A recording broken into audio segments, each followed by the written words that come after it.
నాగార్జున దగ్గరికి వెళ్ళగారా? నాగార్జున కన్వెన్షన్ ఉంది, అది కూడా అది గుర్చగలరా మీరు?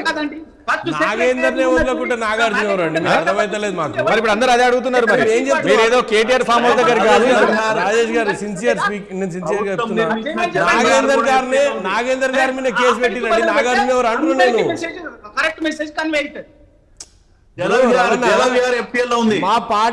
మా పార్టీలో ఉన్న నాగేందర్నే వదులుతలేము, నాగార్జున ఎవరు మాకు? మీరు అర్థం చేసుకోండి. అది ఆయన కూడా వదిలేదు అంటారు. నాగేందర్ అన్ననే వదలలేదు, నాగార్జున ఎవరు మాకు? అదంతా ఆలోచన చేయరి. ఒక్కటే చెప్తున్నా, ఒక్కొక్క నేను విఠలన్న, నేను కోటేశ్వరరావు గారు, మీరు ఒక్కటి ఈ విషయం చూడండి. జిహెచ్ఎంసీలో ఈరోజు ఉన్న పరిస్థితి అండి, 90 వాటర్ లాగ్ ఏరియాస్ ఐడెంటిఫై చేసిరండి. చాలా అంటే స్పెసిఫిక్గా ఉన్న ఏరియాస్, ఏదో చిన్నవి కావు. ఎక్కడైతే బాగా పబ్లిక్ ఫ్లోట్ అవుతుంది, ఎక్కడైతే ట్రాఫిక్ ఎక్కువ జామ్ అయిపోతుంది అనే ఏరియాలలో 90 ఐడెంటిఫై చేసినామండి జిహెచ్ఎంసీ లెవెల్లో.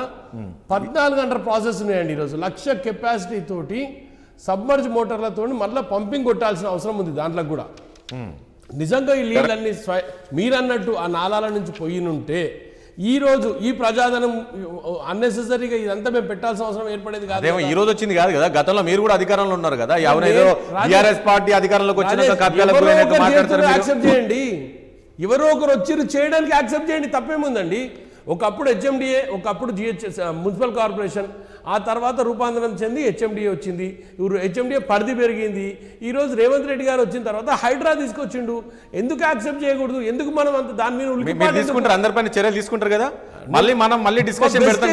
నాగేందర్ గారు అండి, మేము వేరే ఈ రోజు అందరు స్వాగతిస్తున్నారు. ఇది మధ్యలో ఆగిపోతే గతంలో నేను ఇంతకుముందు అన్నట్లు రాజేష్ గారు అధికారంలోకి వచ్చిన అయ్యప్ప సొసైటీ విషయంలో కూడా మీకు క్లియర్ గా చెప్పాలి.